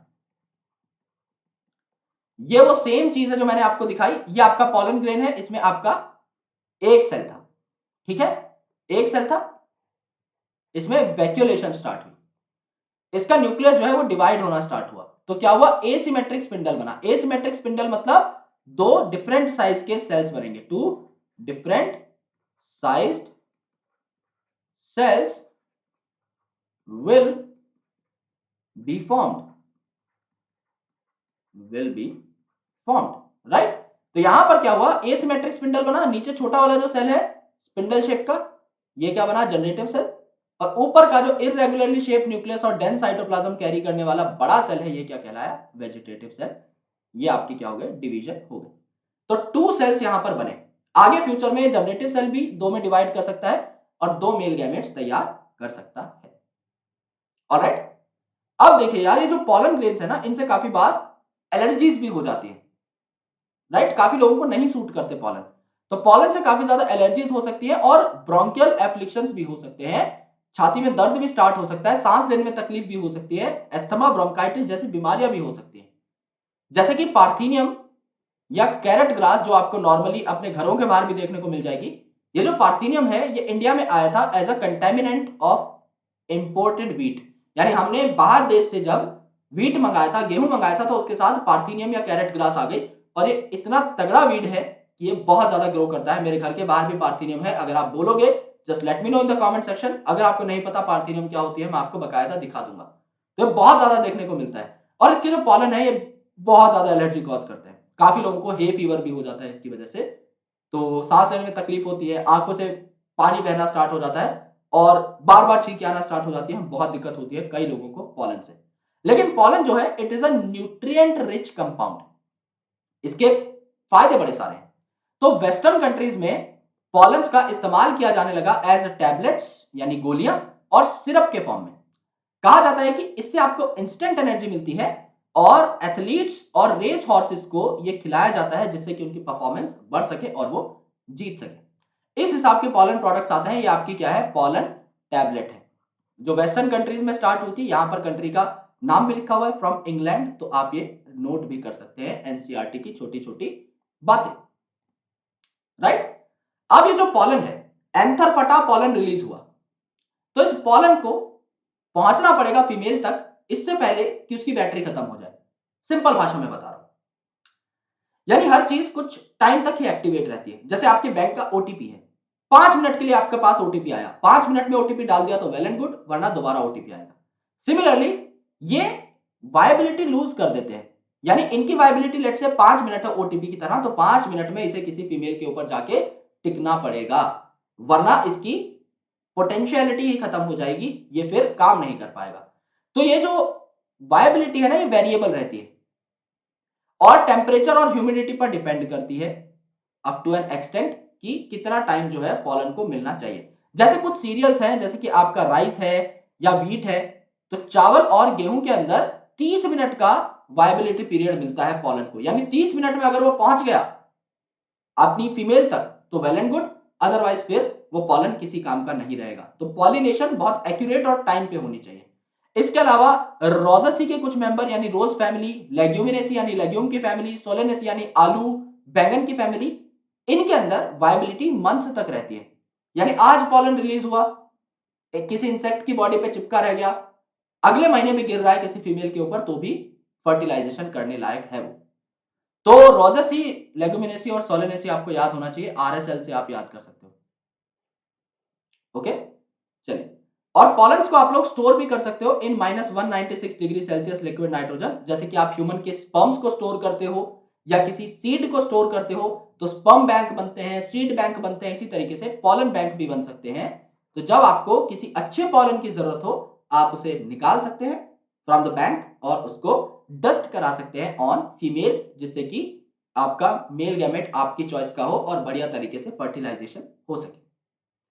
Now it's time for female reproductive parts and female reproductive system. Female reproductive part को क्या बोले? पिस्टिल बोले। Alright, एक बार मैं चेक कर लेता हूँ यार कितनी स्लाइड्स बची हैं, so that I can also have an idea. Right? 2 second दे दो बस मुझे, इसके बाद हम लोग दोबारा से रिज्यूम कर देंगे इस लेक्चर को। काफी सारी चीजें हो चुकी हैं यार। पॉलन टैबलेट 24 पे था, एंड ठीक है, अच्छा खासा कंटेंट बचा हुआ है, तो जितना टाइम लगा है उतना ही टाइम और लगेगा, but we are fine with that. अब देखो यार, ये जो यहां पर आपको फीमेल का रिप्रोडक्टिव सिस्टम दिखाया जाएगा ना, इसमें भी कई चीजें ऐसी हैं जो हमें बहुत अच्छे तरीके से पढ़नी है, बिकॉज यहां पर मेल से काफी ज्यादा डिफरेंसेस आपको देखने को मिलेंगे, राइट। सो यहां पर क्या है, हमने पिस्टिल की बात करी या कार्पल की बात करी, जो कि मिलकर गाइनोशियम बनाती हैं। 3 पार्ट होते हैं एक पिस्टिल के। यह है आपका स्टिग्मा। इस स्टिग्मा को आप क्या बोलते हो? स्टिग्मा को आप लैंडिंग सरफेस या लैंडिंग प्लेटफॉर्म बोलते हो, जहां पे पॉलन ग्रेन आकर के जमता है। देन स्टाइल एक लॉन्ग ट्यूब लाइक स्ट्रक्चर है। जब ये पॉलन जर्मिनेट होगा ना आपके जर्म पोर से, तो ये इस प्रकार से जर्मिनेट होगा और स्टाइल से होते हुए नीचे जाएगा। स्टाइल के बाद सबसे नीचे जो बल्ज पोर्शन है, इसे हमने क्या बोला? ओवरी। तो स्टिग्मा, फिर long tube like structure called as style, फिर उसके नीचे bulge part called as ovary. Stigma, style, ovary. ठीक है, ये आपके 3 पार्ट होते हैं। तो each pistil has 3 part, stigma, style and ovary. Stigma वो लैंडिंग प्लेटफॉर्म है जिसपे पॉलन ग्रेन आता है। स्टाइल आपका लॉन्ग ट्यूब लाइक स्ट्रक्चर है स्टिग्मा के नीचे, और बेजल बल्ज जो पार्ट है इसे ओवरी बोला। अब ओवरी के अंदर क्या है? ओवेरियन लोक्यूल है, यानी कैविटी है। तो ओवरी है ये, तो इसके अंदर क्या है? Ovarian cavity. इस कैविटी में क्या प्रेजेंट है? ओवेरियन लोक्यूल या ओवेरियन कैविटी में क्या प्रेजेंट है? आपका ओव्यूल प्रेजेंट है। तो नीचे आपका एक कुशन लाइक स्ट्रक्चर होता है जिसे हम क्या कहते हैं? प्लेसेंटा। इसे हम कहते हैं प्लेसेंटा। और इस प्लेसेंटा के ऊपर क्या मौजूद होता है? इस प्लेसेंटा के ऊपर क्या मौजूद होता है? ओव्यूल मौजूद होता है। ओव्यूल मौजूद होता है, राइट। तो क्या हुआ? स्टिग्मा, लैंडिंग सरफेस, फिर स्टाइल, ट्यूब लाइक स्ट्रक्चर, फिर ओवरी। ओवरी के बेस पे एक कुशन लाइक स्ट्रक्चर है, दैट इज कॉल्ड प्लेसेंटा, जिसपे ओव्यूल आपका प्रेजेंट है। This is the thing. ये आपके 3 पार्ट्स हैं। ये आपके पिस्टिल का या कार्पेल का स्ट्रक्चर है। ऑलराइट, ये पिस्टिल या कार्पेल का स्ट्रक्चर है। अब देखो, गाइनोशियम है, ये क्या है? जितने भी पिस्टिल और कार्पल हैं एक फ्लावर के अंदर, वो मिलकर के गाइनोशियम कहलाते हैं, जिसे हम फीमेल रिप्रोडक्टिव पार्ट भी बोलते हैं। तो अगर एक फ्लावर में सिंगल ही पिस्टिल है तो इसे बोला मोनोकार्पेलरी। मोनो मतलब वन, कार्पेलरी मतलब कार्पल, यानी एक ही कार्पल या एक ही पिस्टिल है। लेकिन अगर मोर देन वन कार्पल है तो मल्टी कार्पेलरी, एक से ज्यादा कार्पल है। अगर कार्पेल सारी फ्यूज है, समझ लो मल्टीपल कार्पल थी, 5 थी लेट से, और वो फ्यूज है, तो सिन का मतलब होता है फ्यूज, कार्पस का मतलब है कार्पल, सारी कार्पल फ्यूज्ड है। और अगर समझ लो 5 कार्पल है और वो अलग अलग है, फ्री है, तो दे आर एपोकार्पस, यानी कि एपो मतलब फ्री है, कार्पल सारी की सारी। तो ये 4 टर्म्स हमें याद रखनी है। इनके कुछ एग्जांपल्स भी आएंगे, जैसे कि यहां पर एक डाइसेक्टेड फ्लावर है, यहां पर हिबिस्कस का, जो कि यहां पर शो किया गया है। तो ऊपर आपकी स्टिग्मा है, देन आपकी स्टाइल है, देन आपकी ओवरी है, और थैलेमस के ऊपर ये पार्ट्स आपके टिके हुए हैं, जो कि हम पहले से जानते हैं। अब सेकंड जो है बी, ये आपको क्या दिखाया हुआ है? मल्टी कार्पेलरी स्ट्रक्चर दिखाया हुआ है, लेकिन ये सिन कार्पस है। जैसे पापा होते हैं ना, पापा फैमिली को जोड़ के रखते हैं, ऐसे ही पेपावर के अंदर, पापावर के अंदर, पेपावर सोमनीफेरम, इसमें पापा वर्ड आ रहा है, तो ये जो है इसमें सिन कार्पस अरेंजमेंट होती है, यानी जो आपके फीमेल पार्ट्स है ना, ये जुड़े हुए रहते हैं, ये फ्यूज्ड है, सिन कार्पस कंडीशन है। जबकि माइकल अमेरिका में रहता है ना, तो माइकल यार पेरेंट्स के साथ नहीं रहता। अपने पापा तो जोड़ के रखते हैं फैमिली को, हम सब साथ रहते हैं, मम्मी पापा भाई बहन सब। लेकिन माइकल क्या है? अंग्रेज है, मैं हम तो गर्लफ्रेंड के साथ लिव इन में रहेगा। तो माइकल क्या है? माइकल आपका सबसे अलग रहता है। तो इसमें क्या है? आपका एपोकार्पस कंडीशन है, फ्यूज नहीं है, एपोकार्पस, अलग अलग कंडीशन है। माइकल साहब एपोकार्पस कंडीशन यानी फ्री कंडीशन में, खुद को ज्यादा ही मस्त समझते हैं ये, तो फ्री कंडीशन में रहते हैं। ऐसे याद करना है Michelia as well as your Papaver somniferum.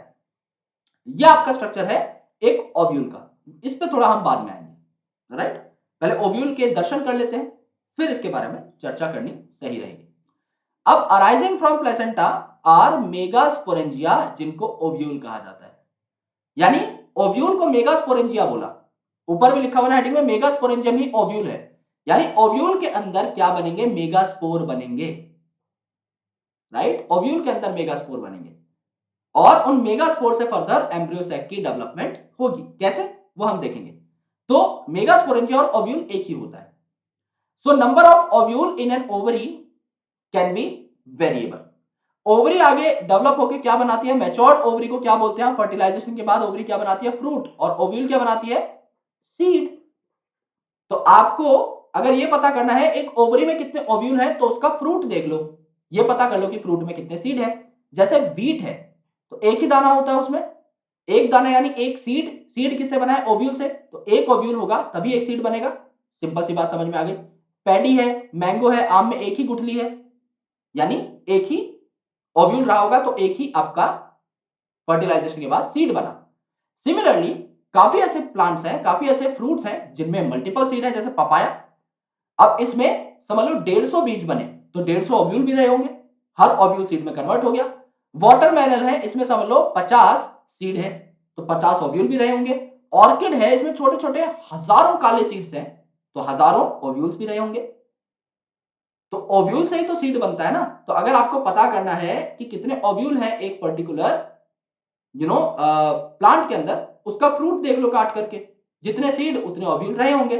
जैसे गेहूं का हमें पता है, राइस का हमें पता है कि एक एक दाना होता है तो एक एक ओव्यूल है। वाटरमेलन का हमें पता है, पपाया का हमें पता है मल्टीपल बीज है यानी मल्टीपल ओव्यूल्स रहे होंगे, एज सिंपल एज दैट। तो अब ओव्यूल का यानी मेगास्पोरेंजियम का स्ट्रक्चर कैसा है, यहां पर देखिए।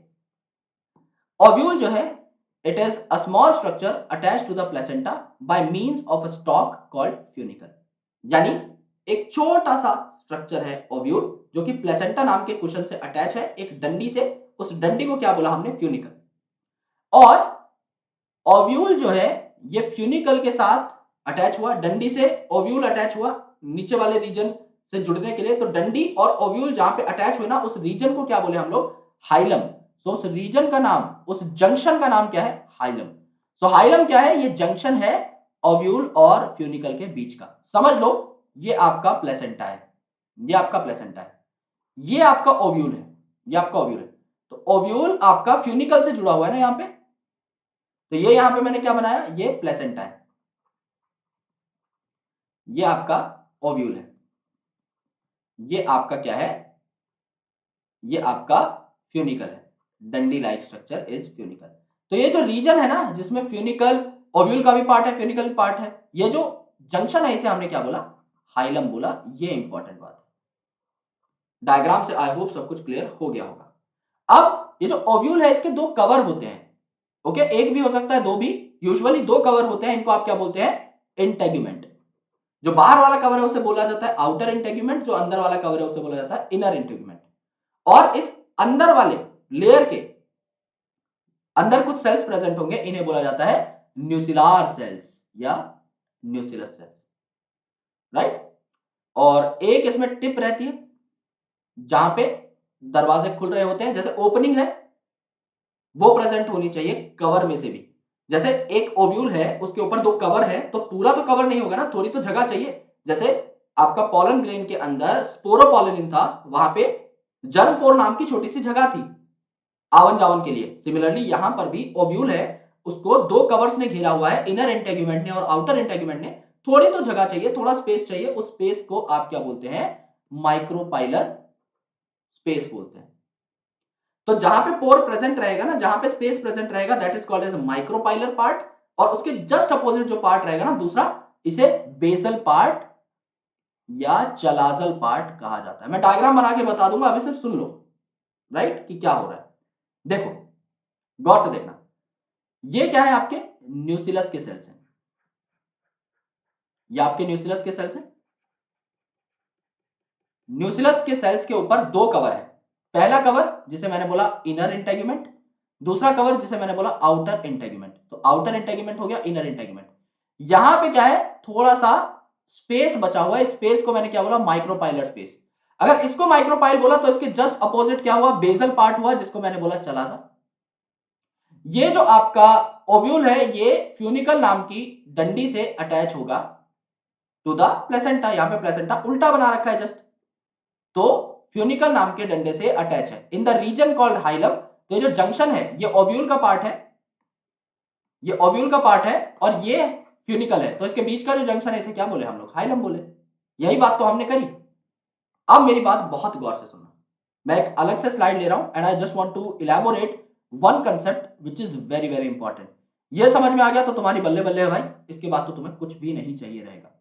इनिशियली देखो क्या हुआ, कुछ न्यूक्लियस के सेल्स हैं, ओके, ये आपका न्यूक्लियस है, ये न्यूक्लियस के सेल्स हैं। इस न्यूक्लियस के सेल के ऊपर कवरिंग है, इसे हमने बोला इनर इंटेगुमेंट, ठीक है, इनर कवरिंग, तो इसे क्या बोला, इनर इंटेगुमेंट, इंटेगुमेंट। इसके ऊपर एक और कवरिंग है जिसको हमने क्या बोला, आउटर इंटेगुमेंट, इसको मैंने क्या बोला, आउटर इंटेगुमेंट। तो इंटेगुमेंट बना दिया यानी मैंने कवरिंग बना दी, और अंदर का मैंने क्या बना दिया, न्यूक्लियर सेल्स बना दिए, यानी न्यूक्लियस के सेल्स बना दिए। अब यहां पर गैप बचा थोड़ा सा, यहां पे गैप बचा, ये गैप क्या है मेरे दोस्त, माइक्रोपाइलर गैप है, माइक्रोपाइलर गैप है, राइट। यानी इसे क्या बोला मैंने, माइक्रोपाइलर एंड बोला। माइक्रोपाइलर एंड बोला तो इसके दूसरे साइड पे क्या प्रेजेंट रहेगा, इसके दूसरे साइड पर क्या प्रेजेंट रहेगा, बेजल एंड या चलाजल एंड। तो ये क्या हुआ, वो वाला माइक्रोपाइल था, तो ये वाला चलाजल एंड हुआ, ठीक है, चलाजल एंड हुआ। ये क्या हुआ, डंडा, फ्यूनिकल। और जिस जगह पर ये फ्यूजन हो रही है, अब देखो ये वाला आपका ओव्यूल का पार्ट है और ये वाला फ्यूनिकल डंडा है, तो इसके बीच का जो रीजन है इसे हमने क्या बोल दिया, हाइलम बोल दिया। अब मेल पार्ट में हमने क्या देखा था कि स्पोरोजीनस टिश्यू का एक सेल जो है वो माइक्रोस्पोर मदर सेल बन जाता है और मियोसिस के बाद माइक्रोस्पोर पैदा करना स्टार्ट कर देता है। सिमिलरली यहां पर एक न्यूक्लियस का सेल आएगा और वो डेवलप हो जाएगा। One nucleus cell develops and becomes microspore नहीं, मेगास्पोर मदर सेल। यानी एक न्यूक्लियस का सेल यहां पे डेवलप होगा और क्या बना लेगा, मेगास्पोर मदर सेल बना लेगा। अब ये मेगास्पोर मदर सेल क्या करेगा भैया, मियोसिस करेगा, नाम ही मेगास्पोर मदर सेल है, मदर सेल हो गया या मियोसाइट हो गया तो मियोसिस शो करेगा। मियोसिस शो करेगा तो चार बना लेगा ये हैप्लॉइड मेगास्पोर। भाई मेगास्पोर मदर सेल है तो क्या बनाएगा, मेगास्पोर ही बनाएगा ना, चार मेगास्पोर बने। अब यहां पर प्लांट में एक नई चीज ये होती है कि चार मेगास्पोर में से ना तीन हो जाते हैं डीजेनरेट, और एक जो स्पोर है ना, एक मेगास्पोर, वो आपका डिवाइड करता है, एक मेगास्पोर डिवाइड करता है, डेवलप होता है इनटू द फीमेल गैमेटोफाइट। तो एक मेगास्पोर डेवलप हो रहा है सिर्फ, तो इसे क्या बोलते हैं, monosporic development, monosporic development. Monosporic मतलब single spore, monosporic single spore से डेवलपमेंट हो रही है, एक ही मेगास्पोर से डेवलपमेंट हो रही है, बचे हुए तीन गायब हो गए। अब ये मोनोस्पोरिक डेवलपमेंट क्या होगी, अब ये सेंटर वाला पार्ट गौर से देखना, ये सेंटर वाला पार्ट मैंने बनाया था ना जहां पे न्यूक्लियर सेल्स थे, अब यहां पे चारों ओर तो न्यूक्लियर सेल बचे, सेंटर वाले पोजीशन पे ये मेन जो डेवलप्ड न्यूक्लियर सेल था ये आया, ये एक न्यूक्लियर सेल है, इसमें एक न्यूक्लियस है, इसने क्या करी, डिवीजन स्टार्ट करी, डिवीजन स्टार्ट करी, दो न्यूक्लियस बनाए, फ्री न्यूक्लियर डिवीजन होगी स्टार्टिंग में, कोई भी उसके ऊपर सेल वॉल नहीं पाई जाएगी, तो सिर्फ एक न्यूक्लियस से दो न्यूक्लियस बने, दो न्यूक्लियस से क्या हुए, चार न्यूक्लियस बने, अपोजिट पोल्स पे चले गए, चार न्यूक्लियस बने,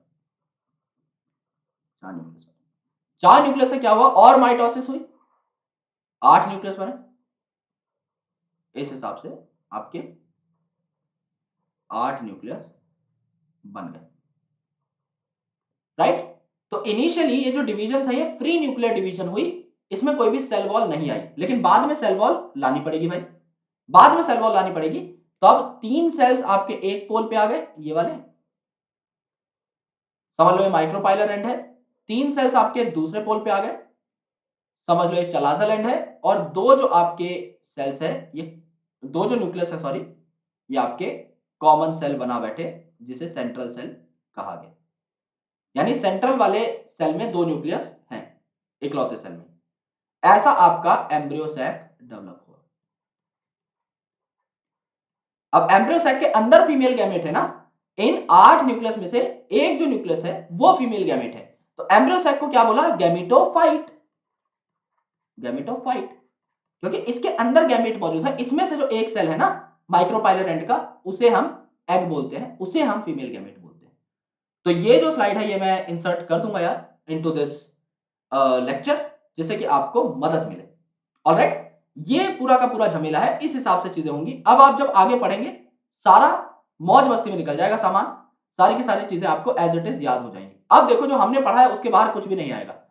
अब इंटेग्यूमेंट ने किसे घेरा हुआ है? न्यूक्लियर सेल्स को। तो क्या होता है यहां पर? न्यूक्लियर सेल के पास अबंडेंट खाने पीने का सामान है, राइट? तो क्या होगा दोस्त, एक जो न्यूक्लियर सेल है वो डेवलप करके क्या बनाएगा? फीमेल गैमेटोफाइट या एम्ब्रियो सैक बनाएगा, right? An ovule generally has single embryo sac formed from a megaspore. एक जो मेगास्पोर है उसी से एम्ब्रियो सैक बनेगा, इसीलिए इसे मोनोस्पोरिक डेवलपमेंट भी कहा जाता है। तो क्या होगा मेगास्पोरोजेनेसिस में? यहां पर मेगास्पोर बनेगा फ्रॉम मेगास्पोर मदर सेल, इसे मेगास्पोरोजेनेसिस कहते हैं। तो यहां पर देखो सिंगल मेगास्पोर मदर सेल जो है ना इन द माइक्रोपाइलर रीजन, ये बनेगा फ्रॉम न्यूक्लियर सेल्स। यानी माइक्रोपाइलर रीजन से एक न्यूक्लियर सेल निकल के, जो मैंने आपको बनाकर भी दिखाया था इन द ब्लैक स्लाइड, कि माइक्रोपाइलर एंड पे जहां पे गैप था ना, जहां पे इंटेगुमेंट्स पूरा कवर नहीं कर रही थी ओव्यूल को, वहां का कोई न्यूक्लियर सेल्स निकल के, यहां का कोई न्यूक्लियर सेल निकल करके डिवाइड होकर के क्या बनाएगा? एम्ब्रियो सैक बनाना स्टार्ट करेगा। तो माइक्रोपाइलर एंड से एक न्यूक्लियर सेल डिवाइड हुआ और उसने बनाया मेगास्पोर मदर सेल, ठीक है?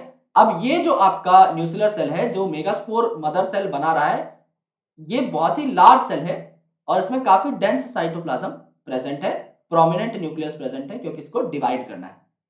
तो ये जो मेगास्पोर मदर सेल है इसने मियोसिस शो करी और 4 मेगास्पोर बनाए। अब मैंने आपको बताया था इन 4 मेगास्पोर में से 3 तो हो जाएंगे खत्म और एक बचेगा, यानी मोनोस्पोरिक डेवलपमेंट होगी। तो only one of the megaspore is functional, जबकि अदर 3 जो है वो डीजनरेट हो जाएंगे।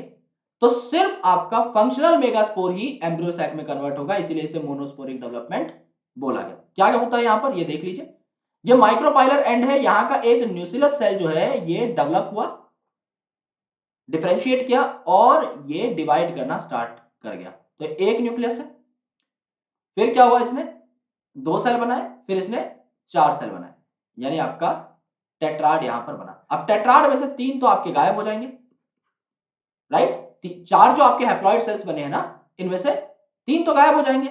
एक सेल आपका कुछ करेगा, एक मेगास्पोर कुछ करेगा, इसे क्या कहा जाता है? Monosporic development. यानी एक जो आपका मेगास्पोर है भैया ये कुछ करेगा, बाकी सब में तो कोई खास बात नहीं है। ये जो एक सेल था ना, अब ये वाला डिवाइड करने लग पड़ा। इसने सबसे पहले क्या किया? 2 न्यूक्लियस बनाए, फ्री न्यूक्लियर डिवीजन हो रही है, फिर इसने 4 न्यूक्लियस बनाए, फिर इसने 8 न्यूक्लियस बनाए, ये अपने अपने पोल्स पर चले गए। फिर क्या हुआ? फिर इन्होंने ग्रुपिंग करना स्टार्ट किया। जैसे माइक्रोपाइलर एंड पर 3 सेल चले गए, इसमें से 2 होते हैं सिनर्जिड, एक होता है आपका एग। इसीलिए एम्ब्रियो सैक को फीमेल गैमेटोफाइट बोला, क्योंकि ये गैमेट कंटेन करता है। तो सिर्फ ये वाला जो सेल है ना, एक egg, only this is gamete. बचे हुए जो 7 न्यूक्लियस है गैमेट नहीं। 3 एंटीपोडल सेल है आपके चलाजल एंड पर और 2 पोलर न्यूक्लियस आपके सेंटर पे मौजूद है। ये जो डायग्राम है it is very very important, इसको मैं एक बार अपने हाथ से आपको बनाकर दिखा देता हूं, जिससे कि आपको बहुत बेहतर तरीके से चीजें समझ में आए। क्या हुआ देखो यहां पर, एक आपका मेगास्पोर है, मेगास्पोर में एक न्यूक्लियस था, इसने डिवाइड किया माइटोटिकली, तो 2 न्यूक्लियस बने, दोनों अपोजिट पोल पर चले गए। इसने डिवाइड किया माइटोटिकली, क्या हुआ? 4 न्यूक्लियस बने, चारों आपके अपोजिट पोल पर चले गए, 2 एक पोल पे, 2 एक पोल पे।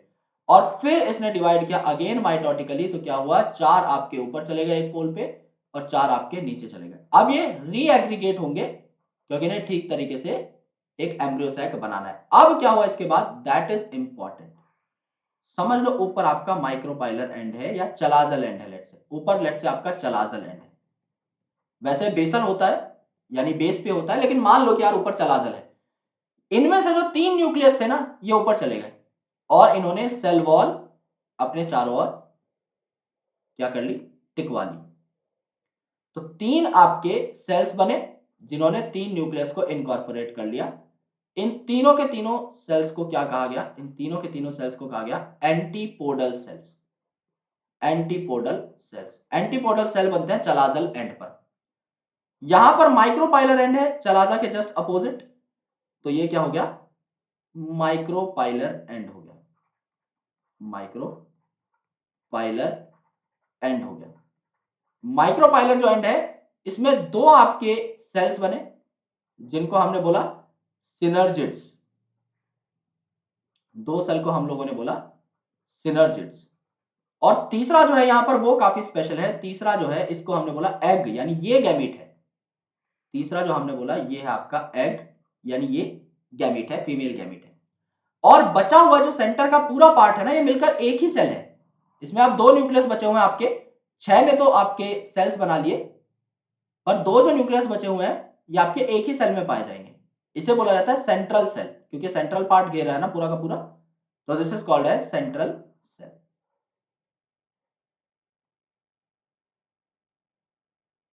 ओके, तो यहां पर देखो दो आपके पोलर न्यूक्लियस यहां पर प्रेजेंट रहे, तो ये क्या है, दोनों पोलर न्यूक्लियस, पोलर न्यूक्लियस। और ये क्या है, सेंट्रल सेल, सेंट्रल सेल। अब देखो टोटल क्या हुआ यहां पर, टोटल कैलकुलेशन करते हैं। यहां पर 3 न्यूक्लियस और 3 सेल है, 3 एंटीपोडल सेल में 3 न्यूक्लियस है, तो आप कह सकते हो 3 न्यूक्लियस प्लस 3 सेल्स, या आप कह सकते हो 3 न्यूक्लियस और 3 सेल, 3 न्यूक्लियस और 3 सेल। अब ये देखो यार, दूसरा जो आपका केस है यहां पर देखो पोलर न्यूक्लियस है, तो 2 nucleus but 1 cell, central cell में ही है, सिंगल सेल में 1 सेल। यहां पे देखो 3 न्यूक्लियस 3 सेल, 3 न्यूक्लियस और 3 सेल, तो टोटल न्यूक्लियस कितने हुए, टोटल न्यूक्लियस कितने हुए, 3 प्लस 2 प्लस 3 यानी 8 न्यूक्लियस। टोटल सेल्स कितने हुए, 3 प्लस एक सेंट्रल सेल प्लस 3 यानी 7। तो इस कंडीशन को क्या कहा जाता है, 8 न्यूक्लियस 7 सेल्ड कंडीशन। जो आपका यहां पर एम्ब्रियो सेट बना है इसकी कंडीशन को 8 न्यूक्लिएटेड 7 सेल्ड कंडीशन कहा जाता है।